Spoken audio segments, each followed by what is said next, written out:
चलिए बाबा, आज हम करने वाले हैं कस्टम्स में टाइप्स ऑफ ड्यूटीज का रिवीजन। चलिए शुरू करेंगे। जब भी हम इंपोर्ट करते हैं, एवरीवन ओवर हियर, जब भी हम इंडिया के बाहर से इंडिया में इंपोर्ट करेंगे तो आपको देना पड़ता है custom duty. Custom duty is equal to value multiplied by rate of duty multiplied by rate of exchange. आज हम पढ़ने वाले हैं टाइप्स ऑफ ड्यूटीज। जो ये कस्टम ड्यूटीज होते हैं, ये कितने टाइप्स के होते हैं, कितने टाइप्स के कस्टम ड्यूटीज लेवी किए जाते हैं। तो आज हम स्टार्ट करने वाले हैं टाइप्स ऑफ ड्यूटीज। जब भी आप टाइप्स ऑफ ड्यूटीज की बात करते हो तो पहला पहला ड्यूटी आएगा basic custom duty. Basic custom duty, हमेशा बेसिक कस्टम ड्यूटी लेवी होता है असेसेबल वैल्यू पे। ये जो असेसेबल वैल्यू होता है ये हम कैलकुलेट करते हैं under section number 14। Section number 14(1) बोलता है ट्रांजैक्शन वैल्यू के बारे में। आई होप आप लोगों ने वैल्यूएशन अंडर कस्टम्स का चार्ट पढ़ लिया है, मतलब चैप्टर को पढ़ लिया है, उसके बाद ये वीडियो देख रहे हो। ठीक है सर। तो पहले पहले वैल्यू अंडर सेक्शन नंबर 14(1) और सेक्शन नंबर 14(2) जो ट्रांजैक्शन वैल्यू या टैरिफ वैल्यू होता है उसको आपको लेना है। जो बेसिकली सीआईएफ वैल्यू होता है, सीआईएफ वैल्यू को जो हमने पिछले चैप्टर में सीखा था यहाँ पे कि सर हमने सीआईएफ वैल्यू निकाल लिया, ये सीआईएफ वैल्यू को बेसिकली लिया जाता है। ये जो हमने वैल्यूएशन वाले चैप्टर में सीखा था सीआईएफ वैल्यू, इस सीआईएफ वैल्यू को लिया जाता है और उस पे पहला पहला ड्यूटी चार्ज किया जाता है जिसको हम बोलते हैं sir basic custom duty. Basic custom duty दो टाइप के होते हैं, standard rate and preferential rate. Sir ये बेसिक कस्टम ड्यूटी का रेट कहां से आता है, देख लीजिए। बेसिक कस्टम ड्यूटी जो लेवी किया जाता है, levied under section number 12 of the custom act. ठीक है सर। कौन से रेट पे लेवी किया जाता है, वो रेट दिया हुआ है custom tariff act. Custom tariff act से रेट को पिक किया जाता है और वही रेट पे कस्टम ड्यूटी को लेवी किया जाता है। ठीक है। फर्स्ट शेड्यूल आपको इंपोर्ट ड्यूटी का रेट देता है, second schedule of the custom tariff act आपको एक्सपोर्ट ड्यूटी का रेट देता है। ठीक है सर। चलिए, अगर आप नीचे आओगे तो मैंने बेसिक कस्टम ड्यूटी के बारे में और बताया है। Basic custom duty levied under section number 12, levied on all goods imported और exported at what rate, at the rate which is told in the custom tariff act. जो कस्टम टैरिफ एक्ट में rate बोला हुआ है उस rate में levy किया जाता है। सर असेसेबल वैल्यू मतलब किस वैल्यू पे कस्टम ड्यूटी लेवी किया जाता है। असेसेबल वैल्यू ट्रांजैक्शन वैल्यू लिया जाता है या tariff value under section number 14 subsection 2 लिया जाता है। अब आ जाइए, अब अगर आप कस्टम टैरिफ एक्ट पढ़ोगे तो कस्टम टैरिफ एक्ट में बेसिक कस्टम ड्यूटी के लिए दिया हुआ है सेक्शन नंबर 2। सेक्शन नंबर 2 बोलता है the rates at which basic custom duty shall be levied under the custom act are specified in the first schedule and the second schedule. First schedule आपको import duty का rate देगा, second schedule आपको export duty का rate देगा। Sir अब जब भी आप बेसिक कस्टम ड्यूटी की बात करते हो तो एक होता है स्टैंडर्ड रेट ऑफ ड्यूटी, एक होता है preferential rate of duty.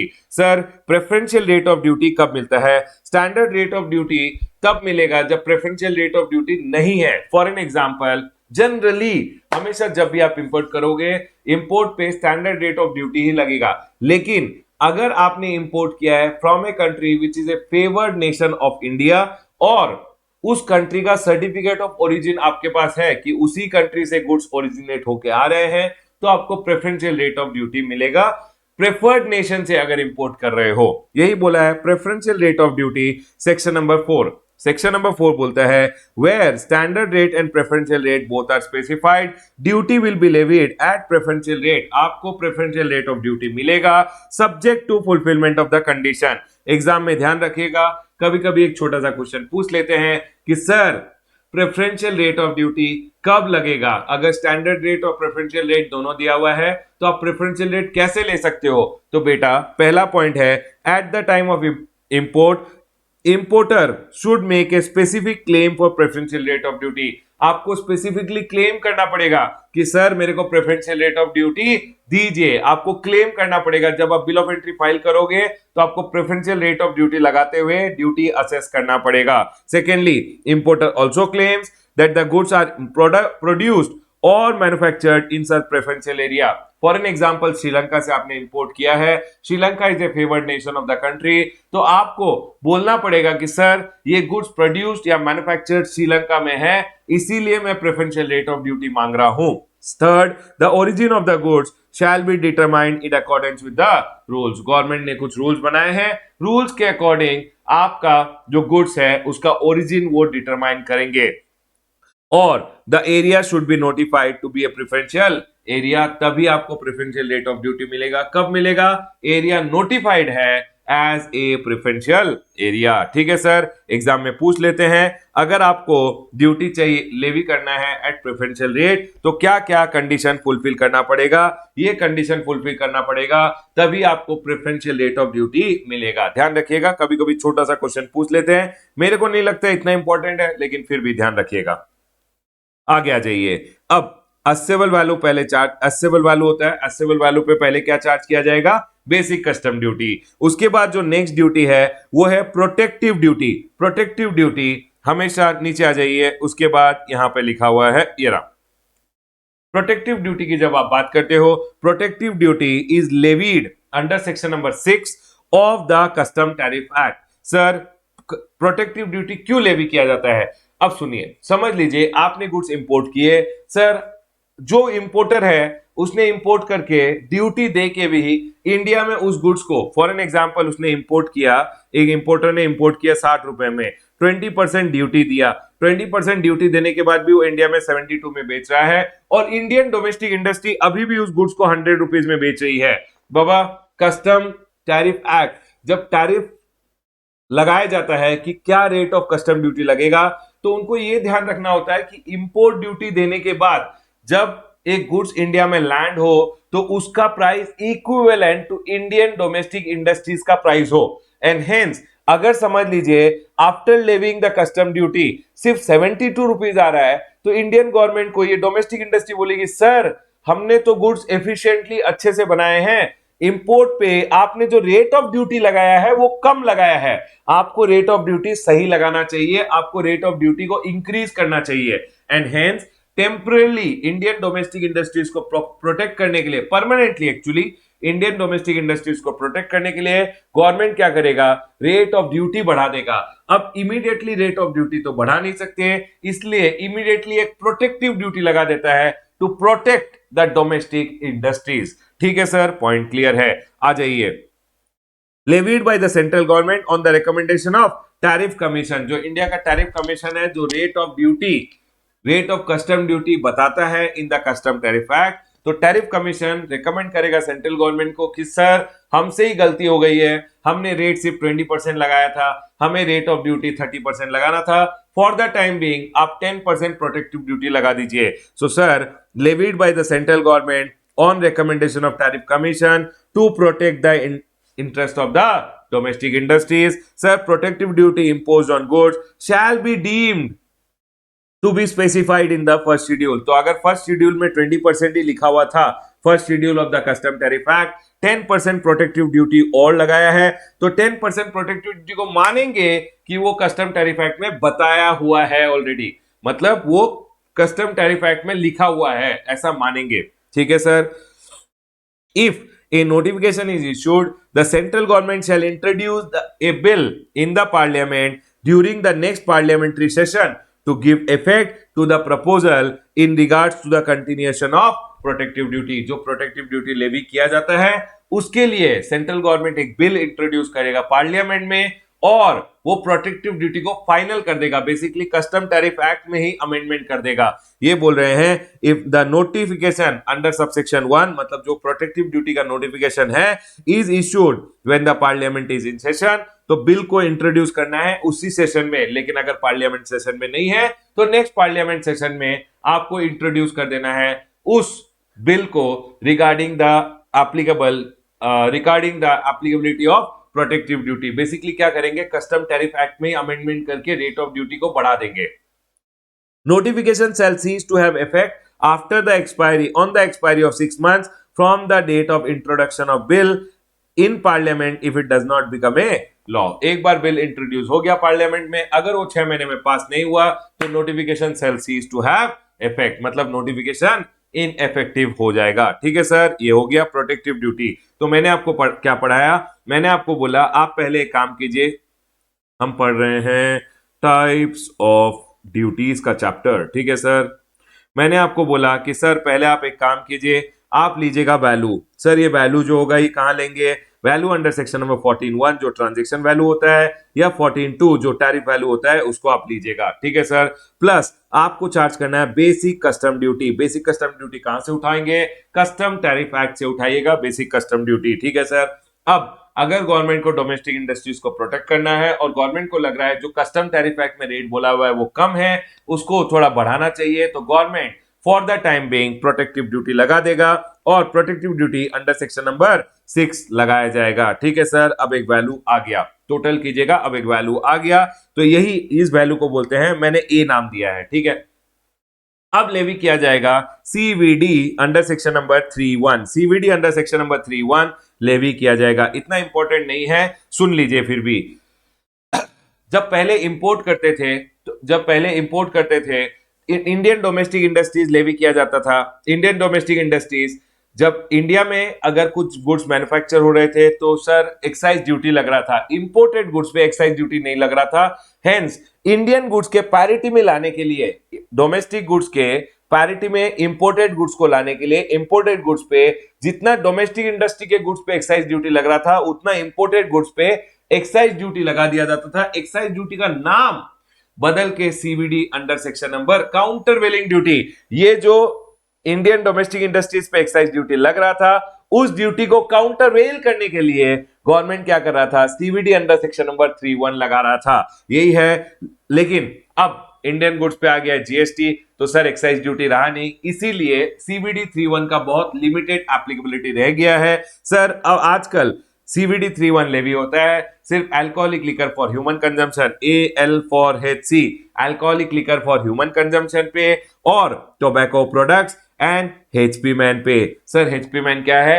High speed diesel, petroleum crude, motor spirit, aviation turbine fuel and natural gas. फिर एक बार, high speed diesel, petroleum crude, motor spirit, aviation turbine fuel and natural gas. और इस पे, इन तीन ही प्रोडक्ट पे India में अभी एक्साइज ड्यूटी है, और इंडिया में जो एक्साइज ड्यूटी लेवी किया जा रहा है तो बोल रहा है जब आप इनको इंपोर्ट करोगे तो इन पे हम CVD under section number 3 subsection 1 लगाएंगे। Sir levied at the rate of excise duty on like article when they are manufactured in India, CVD 3(1). मैंने CVD 3(1) के बारे में डिटेल में भी थोड़ा बहुत लिखा है नीचे, अगर आपको पढ़ना है तो आप घर पे पढ़ लीजिएगा, लेकिन मेरे को इतना इंपॉर्टेंट नहीं लगता है, लेकिन फिर भी मैंने यहाँ पे लिख दिया है। आपको ध्यान रखना है अभी सीवीडी 3(1) किस पे लग रहा है? इंडिया में अगर अल्कोहलिक लिकर मैन्युफैक्चर होता है तो एक्साइज ड्यूटी लगता है, टोबैको पे लगता है। Sir high speed diesel, petroleum crude, motor spirit, aviation turbine fuel और नेचुरल गैस पे लग रहा है। इंपोर्ट करोगे तो उतना जितना एक्साइज ड्यूटी लग रहा है उतना सीवीडी अंडर सेक्शन नंबर 3(1) भी लगा देंगे। इतना रेलेवेंट अब नहीं रहा, एग्जाम में मेरे को नहीं लगता है सीवीडी 3(1) पे क्वेश्चन पूछेंगे, फिर भी ध्यान रखिएगा, ठीक है सर। मैंने क्या बोला आपको लिख लेना है वैल्यू पे पहले लगाइएगा बेसिक कस्टम ड्यूटी, उसके बाद लगाइएगा protective duty under section number 6, plus उसके बाद लगाइएगा सीवीडी अंडर सेक्शन नंबर 3(1), ठीक है सर। एक बार सीवीडी अंडर सेक्शन नंबर 3(1) लगा दिया। अब सुनिए, अब ये बोल रहे हैं यहाँ पे सोशल वेलफेयर सरचार्ज आपको चार्ज करना है, आपको चार्ज करना है सोशल वेलफेयर सरचार्ज, ठीक है सर। सोशल वेलफेयर सरचार्ज किस पे चार्ज करेंगे? एट द रेट ऑफ 10% बोला गया है। आपको चार्ज करना है बेसिक कस्टम ड्यूटी पे, basic custom duty, protective duty and CVD 3(1). ध्यान रखिएगा तीन चीजों पे, बेसिक कस्टम ड्यूटी जो चार्ज किया है उस पे सर, प्रोटेक्टिव ड्यूटी जो है और सीवीडी 3(1) इसका टोटल कीजिएगा और उस पे आपको लेवी करना है। सर क्या लेवी करेंगे? Social welfare surcharge on basic custom duty, protective duty and CVD under section number 3(1). अगर आप नीचे जाओगे तो मैंने सोशल वेलफेयर सरचार्ज के बारे में भी थोड़ा लिखा है, एग्जाम में पूछेंगे नहीं, फिर भी ध्यान रखिएगा। Social welfare surcharge section number 10 of the finance act 2018 से लगाया गया था। Social welfare surcharge levied at the rate of, कितना रेट है? 10% ऑन ऑल इंपोर्टेड गुड्स, 2 बार लिख दिया है, इसको काट दीजिएगा। On all imported goods only, not levied on export. ध्यान रखिएगा जब भी आप एक्सपोर्ट कर रहे हो, एक्सपोर्ट पे सोशल वेलफेयर सरचार्ज नहीं आएगा, ठीक है सर, पॉइंट क्लियर है। It is levied to fulfil the commitment of the government to provide for finance, to provide and finance education, health and social security. Government क्यों collect कर रही है social welfare surcharge? ताकि government finance कर पाए education, health and social security. Basically आपको education, health और social security government provide कर पाए, इसलिए central government basically social welfare surcharge collect करती है। It is levied on basic custom duty, मैंने आपको ऑलरेडी बता दिया है आपको किस अमाउंट पे कैलकुलेट करना है। ये सर अमाउंट रहेगा हमेशा जो भी टोटल है, किसका total sir, basic custom duty, protective duty and CVD 31, इसके टोटल पे आपको 10% सोशल वेलफेयर सरचार्ज लगाना है। ठीक है सर, मैंने आपको अभी तक क्या पढ़ाया, मैंने आपको बोला कि आप लीजिएगा value under section number 14 subsection 1, ठीक है, और 14 सबसेक्शन 2, ठीक है, उस पे बेसिक कस्टम ड्यूटी लगाइएगा, उस पे लगाइएगा प्रोटेक्टिव ड्यूटी, ठीक है सर, टोटल आएगा। अब लगाइएगा CVD under section number 3 subsection 1, अब टोटल आएगा। अब सुनिए, अब इधर लगेगा social welfare surcharge at the rate of 10%। Social welfare surcharge जब लगाओगे 10% आपको इस पे और इस पे कैलकुलेट करते हुए लगा देना है। ठीक है सर, यहां तक सबको जल्दी जल्दी बताइए, क्या सबको सब पॉइंट क्लियर है? यस सर, पॉइंट क्लियर है। चलिए आगे बढ़ते हैं। अब सुनिए, अब जो नेक्स्ट है वो है CVD under section number 35। Sir ये जो सीवीडी अंडर सेक्शन नंबर 35 है ये क्या है? पहले क्या होता था, इंडिया में लगता था VAT and sales tax. India में इंडियन गुड्स पे जब सेल होता था तो वैट एंड सेल्स टैक्स लगाया जाता था। जब आपने इंपोर्ट किया तो एक्सपोर्ट, जो एक्सपोर्टर था जिसने इंडिया में सेल किया, उधर तो कोई वैट और सेल्स टैक्स नहीं आया, तो गवर्नमेंट ने बोला इंडियन गुड्स पे लग रहा है वैट एंड सेल्स टैक्स, अगर आप इंपोर्ट करोगे तो इंपोर्टेड गुड्स पे वैट और सेल्स टैक्स लगा देंगे in order to countervail the effect, जो ये डिफरेंस इन प्राइसिंग हो गया है, क्योंकि इंडियन गुड्स पे जब सेल कर रहे हैं तो वैट एंड सेल्स टैक्स लग रहा है, इंपोर्टेड गुड्स पे वैट एंड सेल्स टैक्स नहीं लगा हुआ है, इसीलिए हम उसको काउंटरवेल करने के लिए लगाएंगे CVD under section number 3 subsection 5। अब इंडियन गुड्स पे तो जीएसटी लगने लग गया है, सेल्स टैक्स एंड वैट है ही नहीं, इसीलिए गवर्नमेंट ने बोला इसका एप्लीकेबिलिटी बहुत कम रह गया है और CVD under section number 3 subsection 5 अब सिर्फ लगाया जाता है levied on import to counterbalance the VAT and sales tax का effect, levied on sale of like article in India, maximum कितना 4% लगेगा, और अब इसका लिमिटेड एप्लीकेबिलिटी सिर्फ एचपी मैन पे है, high speed diesel, petroleum crude, motor spirit, aviation turbine fuel and natural gas. ठीक है सर, पॉइंट क्लियर है। ये देखिए मैंने यहाँ पे सीवीडी 35 का एक पैराग्राफ डाल दिया है, पढ़ने का मन हो घर पे पढ़ लीजिएगा, इतना ज्यादा इंपॉर्टेंट नहीं है लेकिन आपको इतना ध्यान रखना है। अब CVD under section number 35 levy किस पे किया जाता है sir? CVD under section number 35 levy किया जाएगा एचपी मैन पे, मैक्सिमम रेट होगा 4%। ठीक है सर, और उसके बाद आप इधर डालिएगा उस अमाउंट को, अब आ जाएगा टोटल। ठीक है सर, चलिए आगे बढ़ते हैं। अब जो ये सेक्शंस है ये थोड़े इंपॉर्टेंट है, चलिए शुरू करेंगे।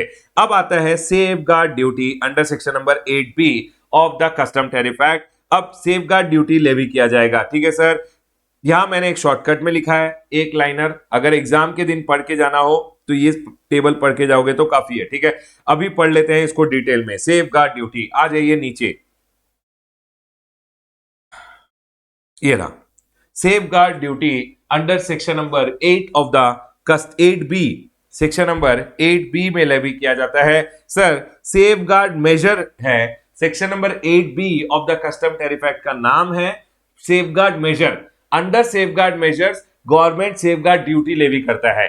गवर्नमेंट के पास सेफगार्ड मेजर्स नॉन ड्यूटी, मतलब एक होता है कि ड्यूटी लेवी कर दिया और गवर्नमेंट कुछ रेस्ट्रिक्शंस भी लगा सकता है, इसलिए अब इसका नाम दिया है सेफगार्ड मेजर्स। ठीक है सर, पढ़ लेते हैं। Sir circumstances in which safeguard measures can be applied if central government after conducting an inquiry, कब कब लगाया जा सकता है? if central government after conducting an inquiry as it deems fit is satisfied that any article is imported in increased quantity।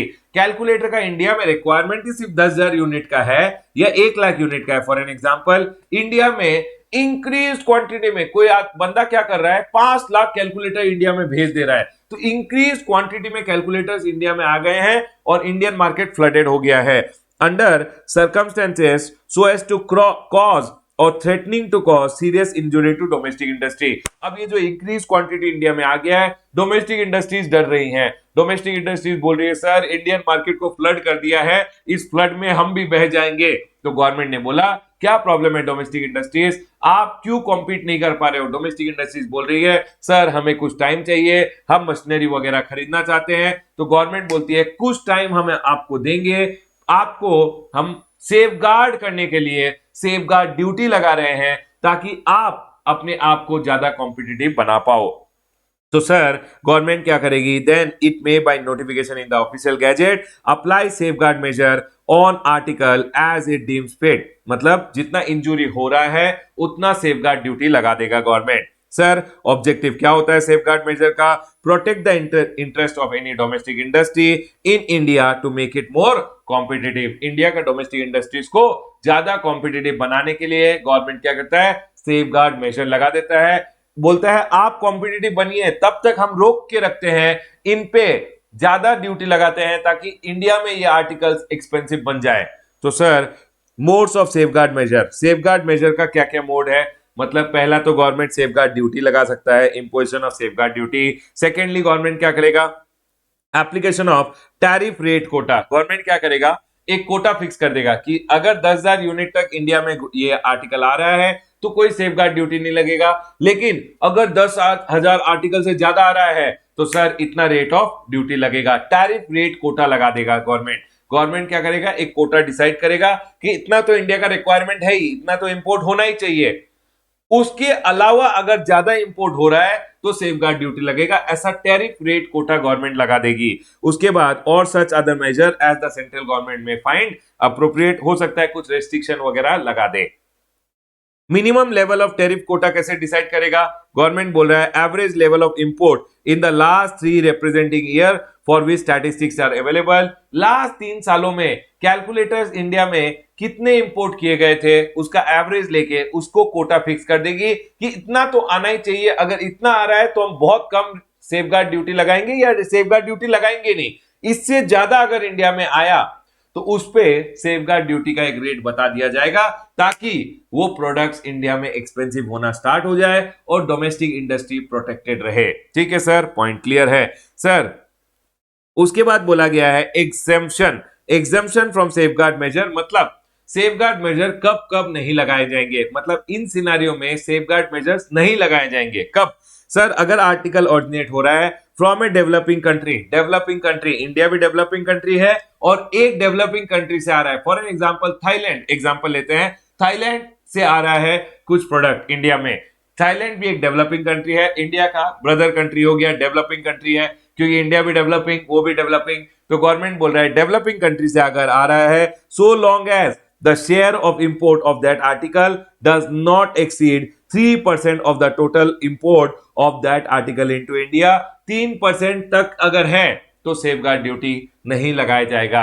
तो sir article आ रहा है एक ही डेवलपिंग कंट्री से प्लस उसका शेयर ऑफ इंपोर्ट 3% से ज्यादा नहीं है तो सेफगार्ड ड्यूटी नहीं लगाया जाएगा। ठीक है सर। उसके बाद बोला गया है आर्टिकल आ रहा है from more than one developing country, समझ लीजिए 2 या 3 डेवलपिंग कंट्री से वो आर्टिकल आ रहा है, तो बोला कि sir the aggregate of import from the developing country each with less than 3%, each with, अब अगर एक से ज्यादा कंट्री से आ रहा है, समझ लीजिए 3 कंट्री से आ रहा है, तो बोल रहा है सर अगर 3 कंट्री है तो तीनों कंट्री का आप देखिएगा, ईच समझ लीजिए 2 कंट्री है जिसमें से लेस देन 3% आ रहा है उधर से, each with less than 3% import share taken together does not exceed 9%, total 9%, और सर इंडिविजुअली लेस देन अगर 3% है तो उस पे भी सेफगार्ड ड्यूटी नहीं लगाया जाएगा। क्या बोला मैंने, each with less than 3%, put together up to 9% अगर है तो safeguard duty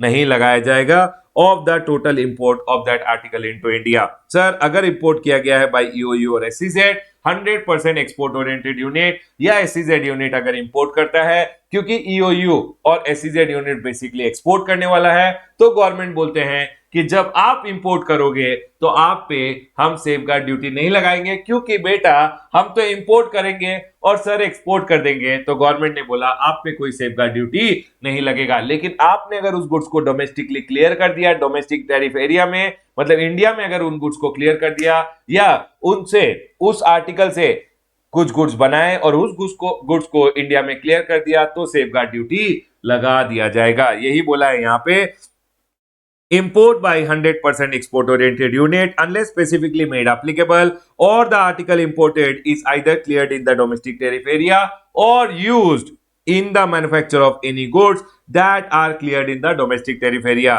In such case, safeguard measures shall be levied on that portion of the article so cleared or used as was leviable when it was imported. अगर आपने उसको domestically clear कर दिया है तो सर सेफ गार्ड ड्यूटी लगा दिया जाएगा जितना आइटम आपने डोमेस्टिकली क्लियर किया है. ठीक है सर, पॉइंट क्लियर है.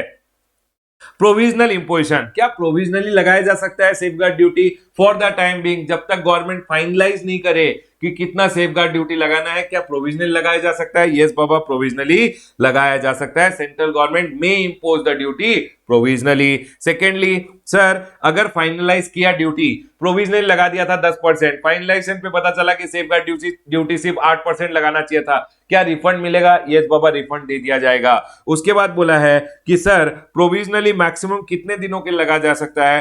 200 days from the date of first imposition. 200 दिनों के लिए प्रोविजनली लगाया सकता है गवर्नमेंट प्रोविजनली लगा सकता है सेफगार्ड ड्यूटी. उसके बाद बोला है रेट्रोस्पेक्टिव इंपोजिशन, क्या रेट्रोस्पेक्टिव लगा सकता है? आज गवर्नमेंट को पता चला, क्या 2 महीने पहले से लगा सकता है? नहीं बाबा, रेट्रोस्पेक्टिव इंपोजिशन नहीं हो सकता. सेफगार्ड ड्यूटी का ड्यूरेशन क्या होता है? ड्यूरेशन हमेशा याद रखिएगा 4 इयर्स, उसको एक्सटेंड किया जा सकता है बाई 6 इयर्स, मैक्सिमम 10 इयर्स तक सेफगार्ड ड्यूटी लगाया जा सकता है. एग्जाम में एक छोटा सा पैराग्राफ पूछ सकते हैं, ध्यान रखिएगा. ठीक है सर, पॉइंट क्लियर है. सेफगार्ड ड्यूटी जो इंजुरी होता है, इंक्रीज्ड इंपोर्ट हुआ इंडिया में, वो था कॉज वाज इंक्रीज्ड इंपोर्ट. और इफेक्ट क्या है? कॉज एंड इफेक्ट हमेशा इंपोज किया जाता है सेफगार्ड के लिए. याद रखिएगा, हमेशा कॉजल लिंक इंपोज किया जाएगा. कॉज क्या था? Increase import. इफेक्ट क्या था? इंजुरी हो रहा था डोमेस्टिक इंडस्ट्री को. कॉज एंड इफेक्ट देखा जाता है. जो इफेक्ट होता है, कॉज एंड इफेक्ट, सर कितना इंजुरी हुआ डोमेस्टिक इंडस्ट्री को, उतना सर सेफगार्ड ड्यूटी लगा दिया जाएगा. याद रखिएगा. ठीक है सर, तो सेफगार्ड ड्यूटी बताएंगे और सेफगार्ड ड्यूटी लगा देंगे.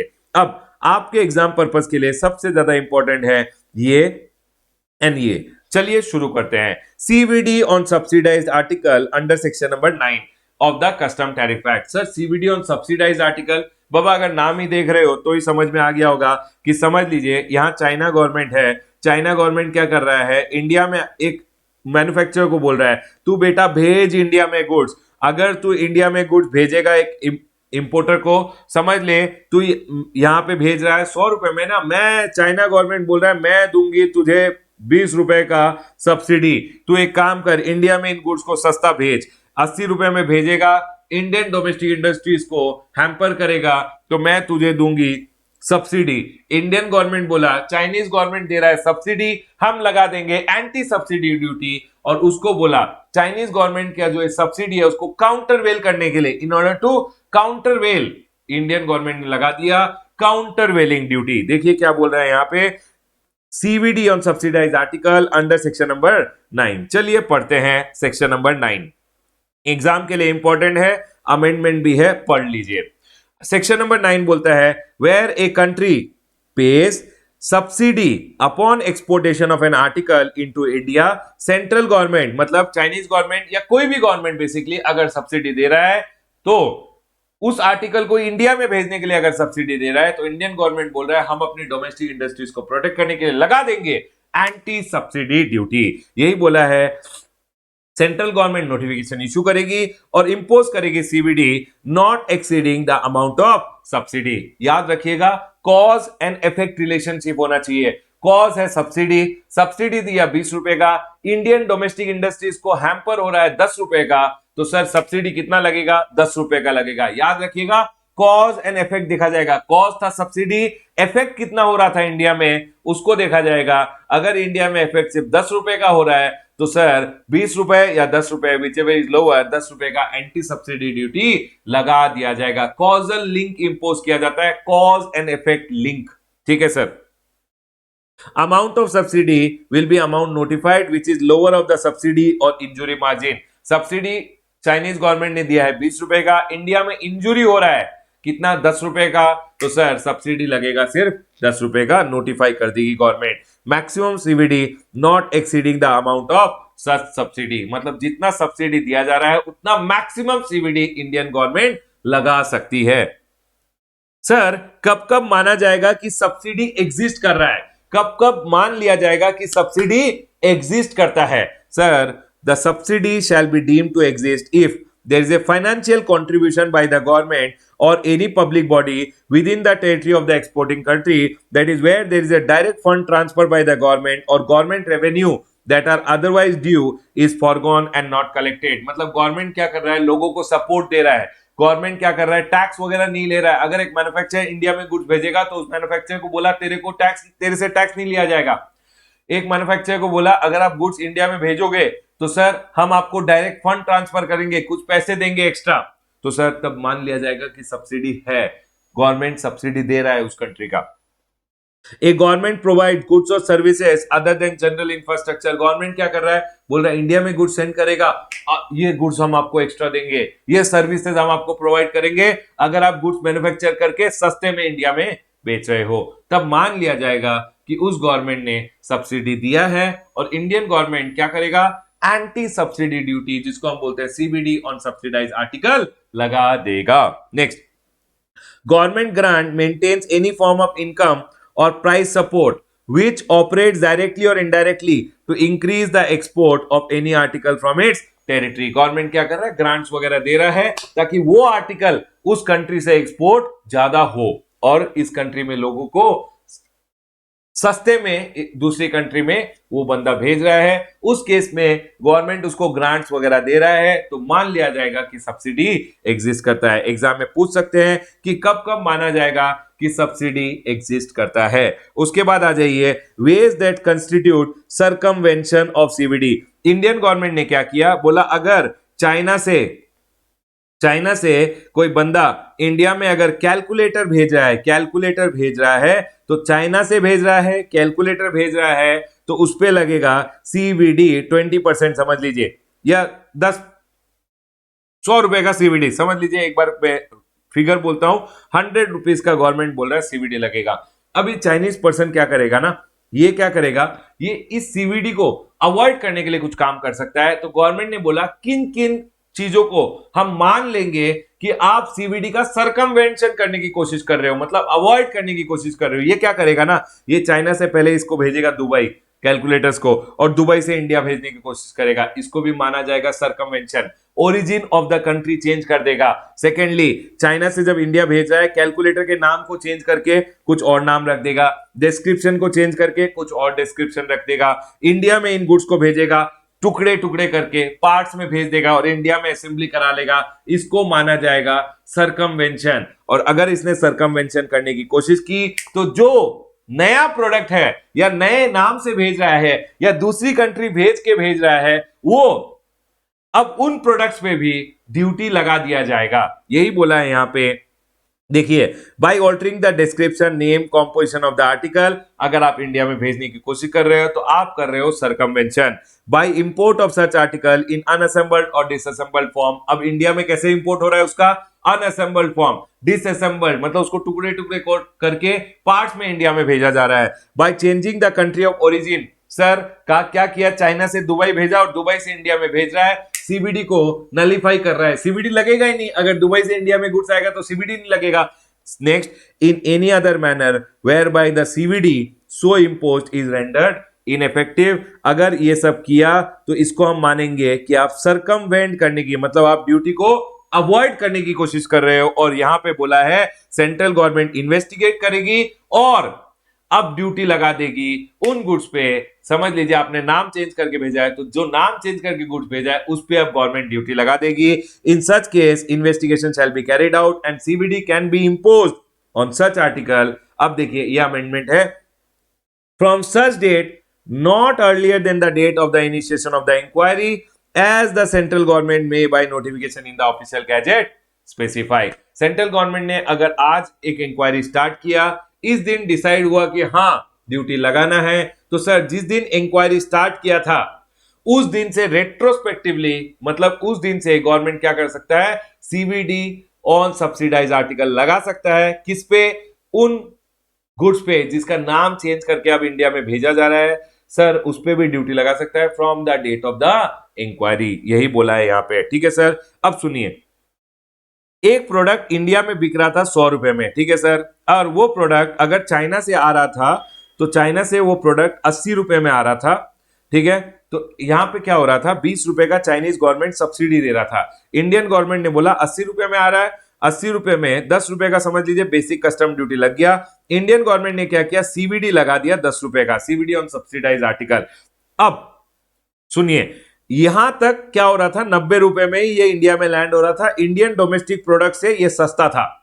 अब क्या हुआ, सीवीडी लगा दिया तो 100 रुपए का हो गया, मतलब इंडियन प्रोडक्ट और imported product same price range में आ गया। लेकिन अब इस बंदे ने क्या किया, चाइना के बंदे ने और फर्दर गवर्नमेंट को बताया, और गवर्नमेंट ने इसको क्या किया, फर्दर 10 रुपए का और सब्सिडी दे दिया। इंडिया में सब्सिडी लगने के, सीवीडी ऑन सब्सिडाइज आर्टिकल लगने के बाद सेम पैरिटी में आ गया था इंडियन प्रोडक्ट 100 रुपए का, वो भी 100 रुपए का। अब उसने क्या किया, चाइनीज बंदे ने क्या किया, अपने गवर्नमेंट को बताया ये बात कि इंडियन गवर्नमेंट तो 10 रुपए का सीवीडी लगा दी है, तो हमारा प्रोडक्ट जो 90 रुपए का था, सुनिए, हमारा प्रोडक्ट जो 90 रुपए में इंडिया जा रहा था, कैसे सर, 80 रुपए का हम बेच रहे थे, 10 रुपए का सीवीडी 10 रुपए का बेसिक कस्टम ड्यूटी लग रहा था, 90 रुपए में इंडिया में लैंड हो रहा था। इंडियन प्रोडक्ट 100 रुपए का था, मजे से हम बेच रहे थे। इंडियन गवर्नमेंट ने क्या किया, 10 रुपए का सीवीडी लगा दिया।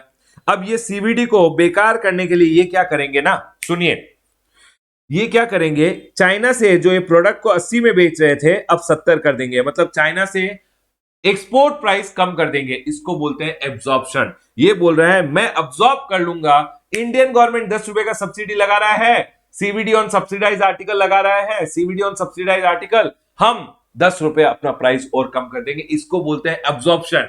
इंडियन गवर्नमेंट बोल रहा है तू अब्सॉर्ब करेगा, हम एक काम करेंगे, कोई बात नहीं, सीवीडी 10 रुपए का लगा रहे थे, और अगर तूने इधर 70 रुपए कर दिए तो हम 10 रुपए और सीवीडी ऑन सब्सिडाइज आर्टिकल लगा देंगे और वो अब्जॉर्प्शन को नलिफाई कर देंगे।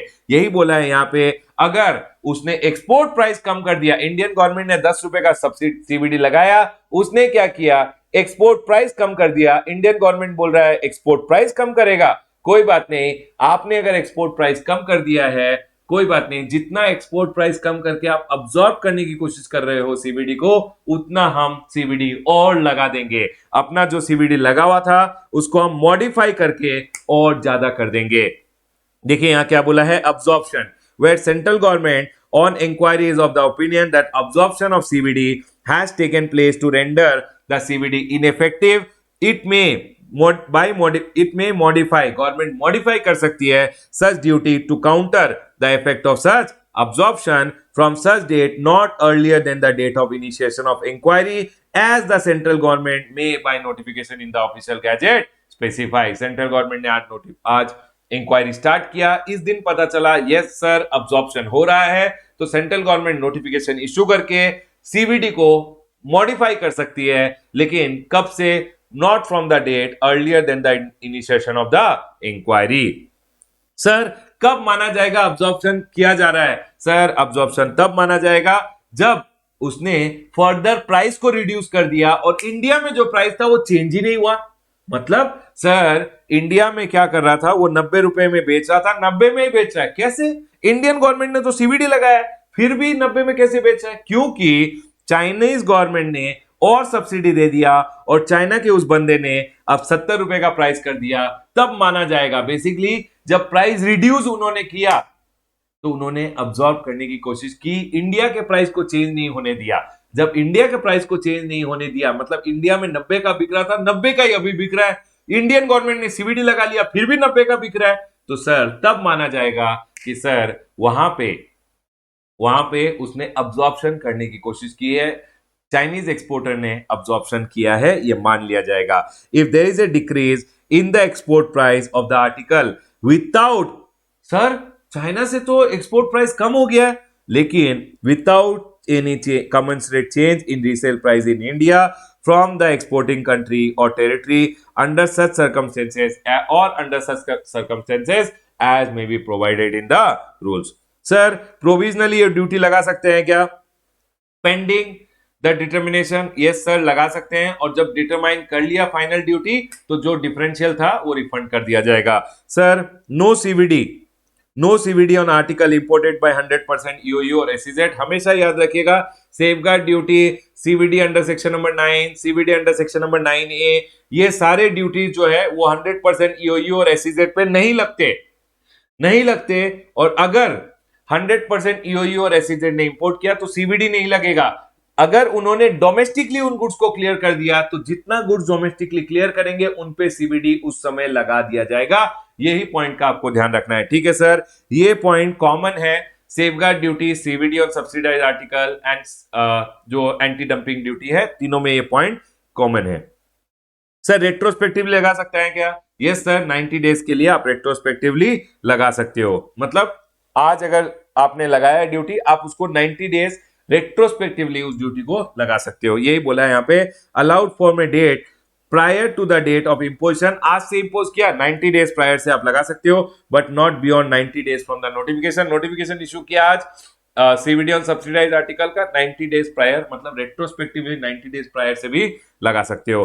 सर ड्यूरेशन कितने दिनों के लिए लगेगा? 5 इयर्स के लिए, 5 साल के लिए सीवीडी लगाया जाता है। From the date of imposition, extendable on review for a further period. Earlier था ऑफ, मतलब 5 साल अगर लगाया जाता है प्लस 5 साल ही एक्सटेंड करना पड़ेगा। अब बोला है अप टू 5 ईयर, मतलब अगर गवर्नमेंट चाहे 5 साल के बाद 1 साल और लगा सकता है, 2 साल और लगा सकता है। गवर्नमेंट को 5 साल प्लस 5 साल लगाने की जरूरत नहीं है। अगर 5 साल के बाद एक्सटेंड करना है तो 1, 2 साल, 3 साल, 4 साल के लिए भी गवर्नमेंट एक्सटेंड कर सकता है। मतलब 5 इयर्स, उसके बाद 1 year, 2 year, 3 year, 4 year, 5 years at a time government extend कर सकता है। ठीक है सर, पॉइंट क्लियर है। ये पहले ऑफ था, अब अप टू कर दिया। If duty is under review on expiry, expire हो गया और ड्यूटी अंडर रिव्यू था। फॉर एन एग्जाम्पल, 5 साल के लिए ड्यूटी था, 5 साल यहां एक्सपायर हो रहा है और यहां गवर्नमेंट ने एक रिव्यू स्टार्ट किया कि हमें ये ड्यूटी कंटिन्यू करना है या नहीं। जब रिव्यू चल रहा है तो इवन दो 5 साल खत्म हो गए हैं, बट अंडर रिव्यू ये ड्यूटी फर्दर 1 साल तक लगते रहेगा। If duty is under review on expiry, it shall continue to remain in force pending the outcome of such review for a further period not extending 1 year. मतलब 5 साल खत्म होने वाले थे, यहां गवर्नमेंट ने रिव्यू स्टार्ट कर दिया है तो फर्दर 1 साल के लिए without any notification duty continue रहेगा। मतलब गवर्नमेंट को फर्दर कोई नोटिफिकेशन वगैरह इशू करने की जरूरत नहीं है, उसी ड्यूटी को एक्सटेंड कर दिया जाएगा 1 साल के लिए। ठीक है sir. If duty is revoke temporarily, क्या गवर्नमेंट 5 साल के लिए ड्यूटी लगाया है, क्या बीच में कुछ दिनों के लिए गवर्नमेंट रिवोक कर सकता है ड्यूटी को? सीवीडी जो लगाया है गवर्नमेंट ने, क्या गवर्नमेंट कुछ दिनों के लिए रिवोक कर सकता है? यस बाबा, नया पावर आ गया है। The period of such revocation shall not exceed 1 year at a time. कितने दिनों के लिए गवर्नमेंट रिव्यू ड्यूटी को रिवोक कर सकता है? 1 साल के लिए। यही बोला गया है यहाँ पे कि सर अगर गवर्नमेंट चाहे तो ड्यूटी को रिवोक भी कर सकता है टेम्परली। ये था सीवीडी ऑन सब्सिडाइज आर्टिकल। एक क्वेश्चन मेरे हिसाब से पूछ लेंगे एग्जाम में, प्रैक्टिस करके जाइएगा। ठीक है सर, पॉइंट क्लियर है। चलिए आ जाइए, मैंने आपको पढ़ाया safeguard duty, yes sir, CVD on subsidise article. अब सुनिए मैंने आपको कैसे पढ़ाया। मैंने आपको पढ़ाया, पहले आप लीजिएगा वैल्यू, ठीक है, वैल्यू अंडर सेक्शन नंबर 14(1) जो ट्रांजैक्शन वैल्यू होता है, या 14(2) जो टैरिफ वैल्यू होता है वो लीजिएगा। ठीक है, उस पे लगाइएगा बेसिक कस्टम ड्यूटी जो कस्टम टैरिफ एक्ट में है, या स्टैंडर्ड रेट ऑफ ड्यूटी लगाइएगा, या preferential rate of duty. Protective duty उसके बाद लगा दीजिएगा, टोटल आ जाएगा। उसके बाद लगाइएगा सीवीडी अंडर सेक्शन नंबर 3(1). ठीक है सर, ये टोटल आ गया। अब सर अब क्या लगाना है? अब लगाइएगा social welfare surcharge at the rate of 10%। ठीक है सर, सोशल वेलफेयर सरचार्ज लगेगा इस पे और इस पे। ठीक है, उसके बाद एक टोटल आएगा। अब लगाइएगा सीवीडी अंडर सेक्शन नंबर 3(5). ठीक है sir, CVD under section number 3(5) सिर्फ एचपी मैन पे लगता है अभी, और 4% लगता है। मैंने आपको बता दिया था सीवीडी अंडर सेक्शन नंबर 3(5) सिर्फ एचपी मैन पे लगता है, और मैक्सिमम कितना है? 4%। ठीक है सर, याद रहेगा। अब ये एक टोटल आ गया। अब लगाइएगा, अब कौन सा लगाओगे? सेफगार्ड ड्यूटी लगाओगे। अब सीवीडी ऑन सब्सिडाइज आर्टिकल लगाओगे। उसके बाद आता है एंटी डंपिंग ड्यूटी। चलिए समझते हैं एंटी डंपिंग ड्यूटी क्या होता है। आ जाइए, anti dumping duty under section number 9। जल्दी जल्दी बताइए, क्या यहां तक सारे पॉइंट क्लियर है? आगे बढ़ा जाए, क्या हम अब एंटी डंपिंग ड्यूटी पढ़ सकते हैं?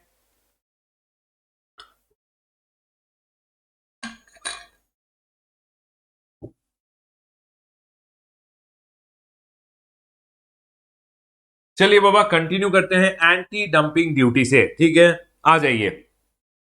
सर ये एंटी डंपिंग ड्यूटी क्या होता है?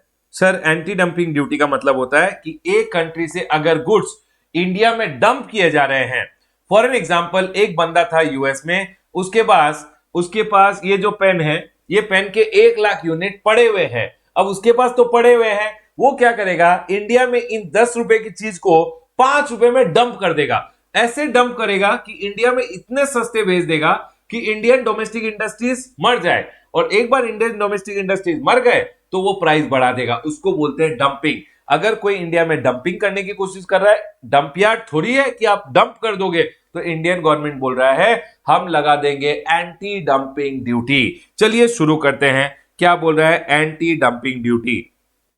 सेक्शन नंबर 9A ये बोल रहा है anti dumping duty on dumped article. Dumping happens when an article is exported from any country at less than it's normal value. Normally उस कंट्री में, अब देखोगे ये 10 रुपए का पेन है, इंडिया में इसको भेजा जा रहा है 5 रुपए में, मतलब आप इसको डंप करने की कोशिश कर रहे हो इंडिया में, तो एंटी डंपिंग ड्यूटी हमेशा lower of margin of dumping और इंजुरी मार्जिन। सर ये क्या होता है? सर मार्जिन ऑफ डंपिंग कैसे कैलकुलेट किया जाता है? फॉर एन एग्जांपल, ये है इंडिया, ये है यूएस, ये जो बंदा है ये इंडिया में एक्सपोर्ट कर रहा है इस पेन को सिर्फ 50 रुपीज में, और ये जो नॉर्मली वहां पे बेचता है नॉर्मल वैल्यू मतलब यूएस में जब उसको नॉर्मली बेचता है तो 100 रुपए में बेचता है। ये होता है मार्जिन ऑफ डंपिंग, मतलब इंडिया में डंप कर रहा है 50 रुपए का डंपिंग है, यहाँ पे 100 रुपए में नॉर्मली बेचता है, इंडिया में कितना में बेच रहा है 50 रुपए में, मतलब डंपिंग करने की कोशिश कर रहा है। ये आर्टिकल जब इंडिया में आता है 50 रुपए का, इस पे बेसिक कस्टम ड्यूटी वगैरह 20 रुपए लग के ये 70 रुपए का हो जाता है। इंडियन डोमेस्टिक इंडस्ट्रीज इस प्रोडक्ट को इंडिया में 100 रुपए का बेचती है। मेरे को एक बात बताइए, डोमेस्टिक इंडस्ट्रीज को इंजुरी कितना हो रहा है? डोमेस्टिक इंडस्ट्री को इंजुरी हो रहा है 30 रुपए का। कितने का एंटी सब्सिडी ड्यूटी लगाएगा? गवर्नमेंट देखेगा cause and effect link. Cause है डंपिंग किया जा रहा है 50 रुपए का, इफेक्ट कितना पड़ रहा है इंडिया में? इफेक्ट 30 रुपए का, तो विच एवर इज लोअर उतना एंटी डंपिंग ड्यूटी, मतलब 30 रुपए का एंटी डंपिंग ड्यूटी लगा दिया जाएगा, ताकि इंडियन प्रोडक्ट्स के साथ ये प्रोडक्ट एट पैरिटी आ जाए। यस सर, पॉइंट क्लियर है। देखिए मार्जिन ऑफ डंपिंग होता है normal value minus export price, and injury margin होता है इंडिया का selling price minus landed value. India का सेलिंग प्राइस माइनस जो लैंडेड वैल्यू है वो होता है, इसका डिफरेंशियल होता है इंजुरी मार्जिन। और सर वहां का normal selling price normal value plus वहां का एक्सपोर्ट प्राइस का डिफरेंस को हम मानते हैं मार्जिन ऑफ डंपिंग। एग्जाम में ध्यान रखिएगा, ऐसे ही कैलकुलेट करना है। ठीक है सर, पॉइंट क्लियर है। कब माना जाएगा कि एंटी डंपिंग ड्यूटी इंपोज हो गया है? Date of commencement of anti dumping duty क्या होता है? सर ये होता है when no provisional duty is impose. अगर कोई प्रोविजनल ड्यूटी नहीं लगाया, एंटी डंपिंग ड्यूटी हमने प्रोविजनल लगाया नहीं गवर्नमेंट ने, तो कब से माना जाएगा कि sir anti dumping duty impose किया गया है?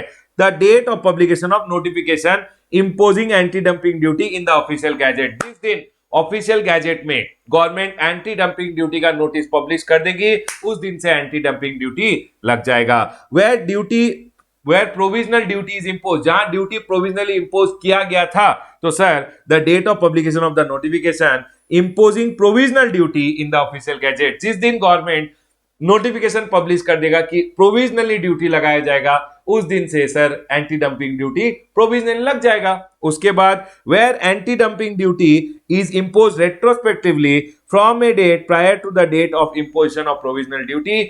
तो अगर रेट्रोस्पेक्टिवली लगाना है तो such prior date as may be notified in the notification imposing anti-dumping duty retrospectively but not beyond 90 days from the date of such notification of provisional duty। Government क्या 90 days, government ने बोला आज से हम duty लगा रहे हैं, government उसको ड्यूटी को 90 डेज प्रायर से लगा सकता है प्रोविजनली। ठीक है सर, पॉइंट क्लियर है, यही बोला है। देखिए अभी यहाँ पे where anti-dumping duty is imposed retrospectively from a date prior to the date of imposition of provisional duty, such prior date as may be notified in the notification imposing anti-dumping duty retrospectively but not beyond 90 days from the date of such notification of provisional duty. मतलब 90 days prior से भी government, आज अगर notification issue किया है retrospective imposition, yes 90 days prior से government लगा सकती है।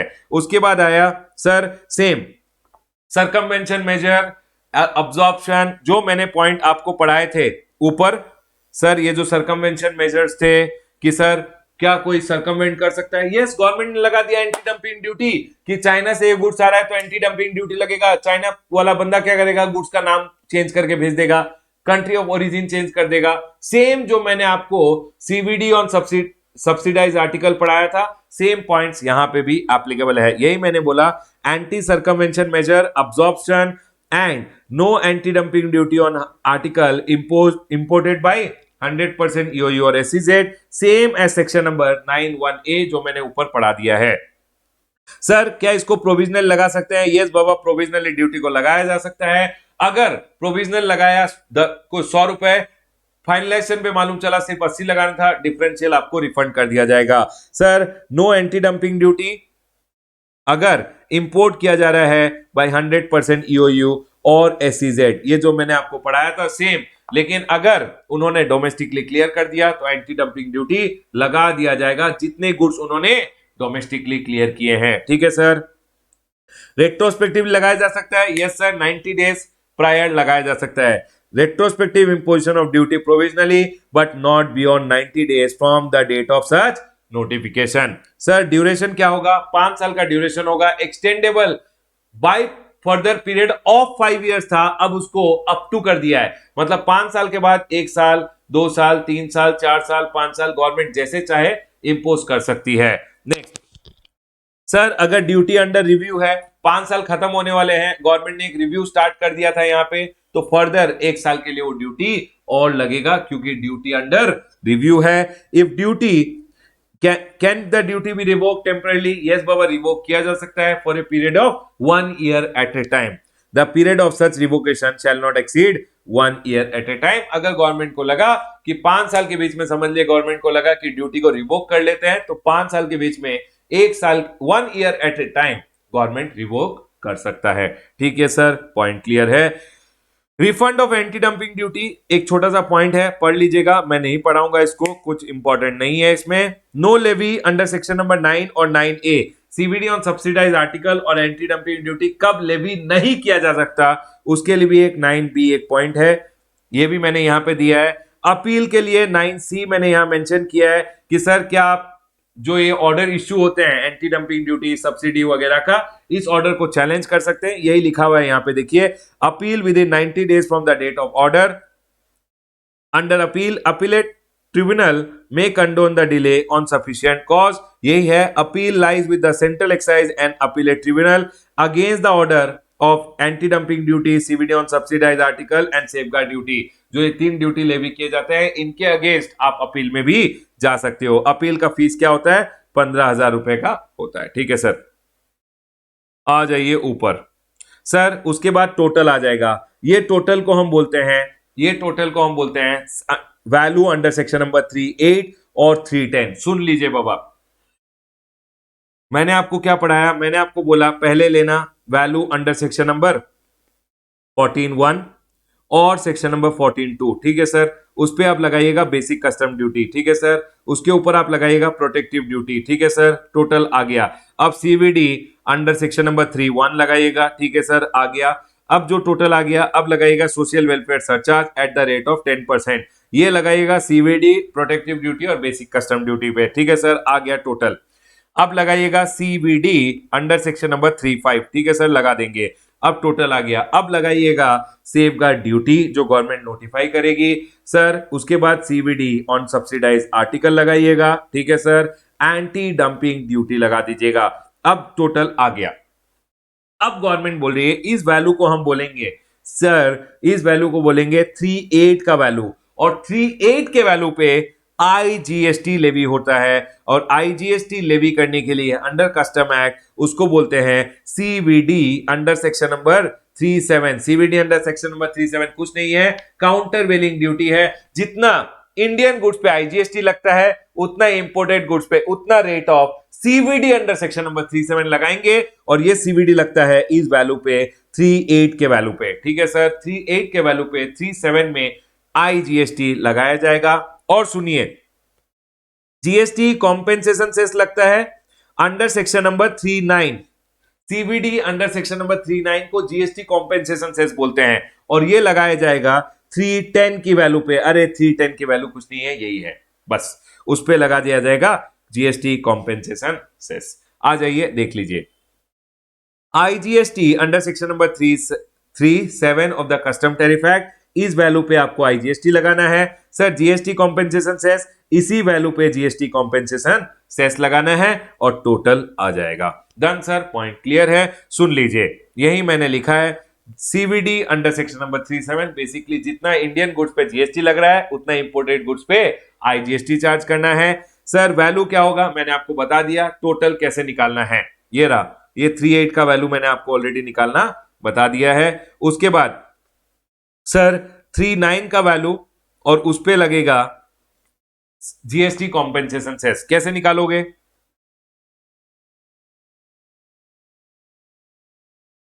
ये जो टोटल है इसको हम 310 का वैल्यू बोलते हैं और इस पे लगेगा जीएसटी कॉम्पेंसेशन सेस। अगर इंडियन प्रोडक्ट्स पे 10% जीएसटी कॉम्पेंसेशन सेस लग रहा है, इंपोर्टेड प्रोडक्ट्स पे भी 10% जीएसटी कॉम्पेंसेशन सेस लगेगा अंडर सेक्शन नंबर 39। जल्दी जल्दी बताइए, क्या यहां तक पॉइंट क्लियर है? एक लास्ट पॉइंट बताना है, जल्दी बताइए, क्या यहां तक सब कुछ क्लियर है? आगे बढ़ा जाए?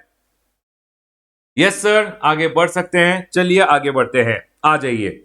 अब सुनिए, अब यहां बॉन्ड टू बॉन्ड ट्रांसफर का बात किया है। बॉन्ड टू बॉन्ड ट्रांसफर क्या होता है? Sir bond to bond transfer होता है, फॉर एन एग्जांपल, मैंने गुड्स इंपोर्ट किए, इंपोर्टेड गुड्स को मैंने ट्रांसफर कर दिया वेयरहाउस में, मेरे गुड्स पड़े हैं वेयरहाउस में, और मैंने क्या किया, मैंने इन गुड्स को बेच दिया एक फ्रेंड को।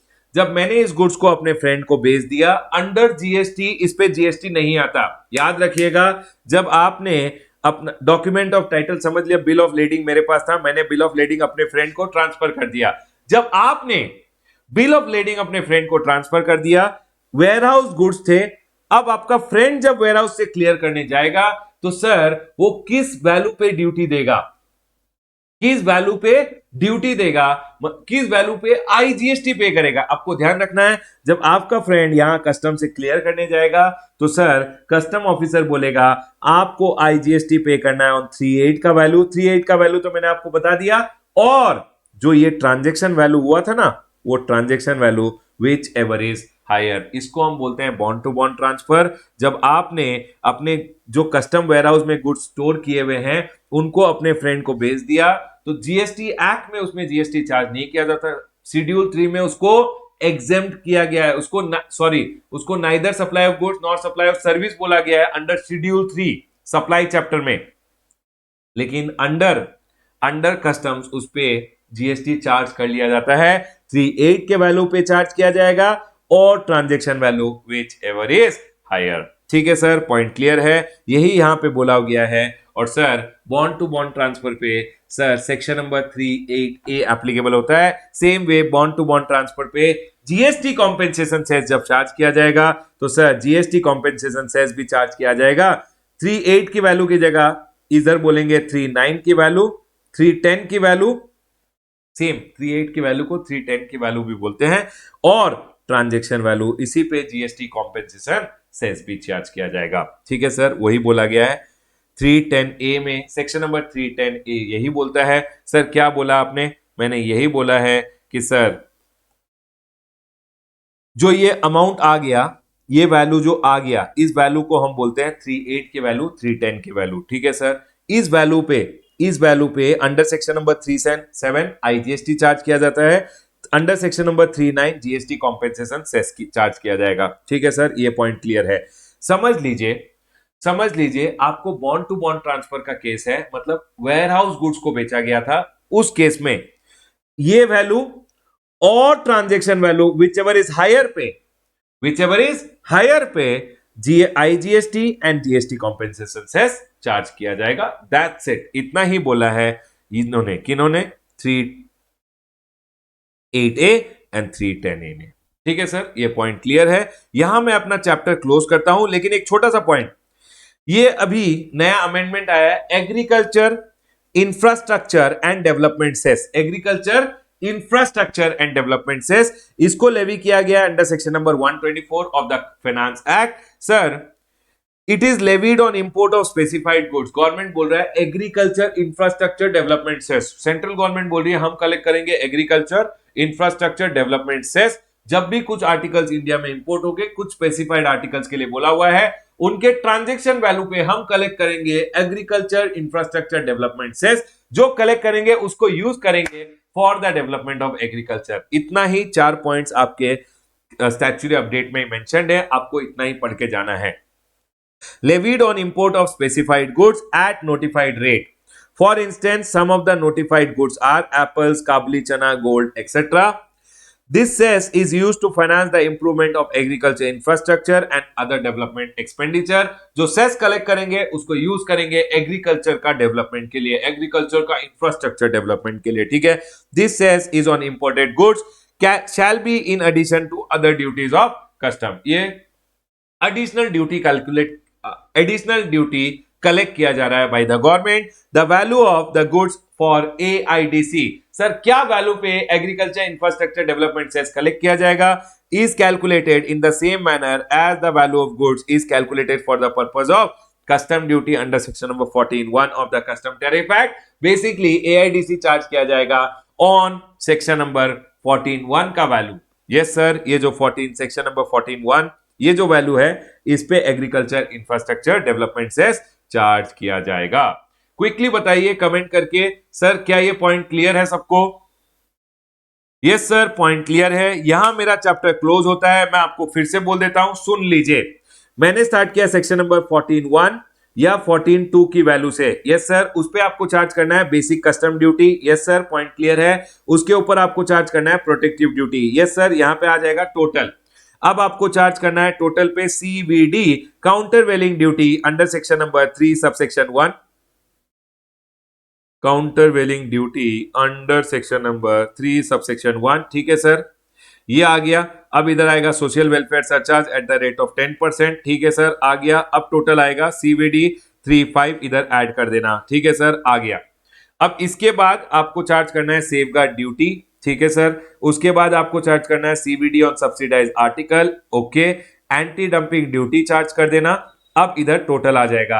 अब ये जो टोटल आया इस पे आपको आईजीएसटी चार्ज करना है, जीएसटी कॉम्पेंसेशन सेस चार्ज करना है, और अब आ जाएगा टोटल, ठीक है। एग्जाम में याद रखिएगा, अगर आपको पूछ लिया कि sir total of custom duties क्या है, तो ये होगा, ये सारा आपको टोटल करना है।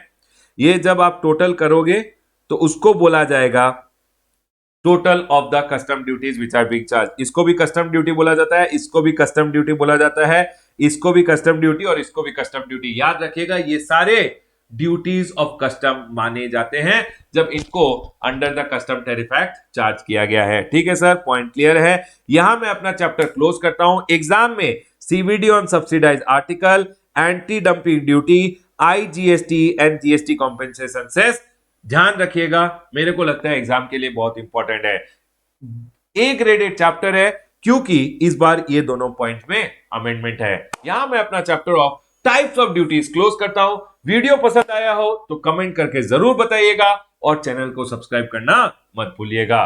Bye guys, take care.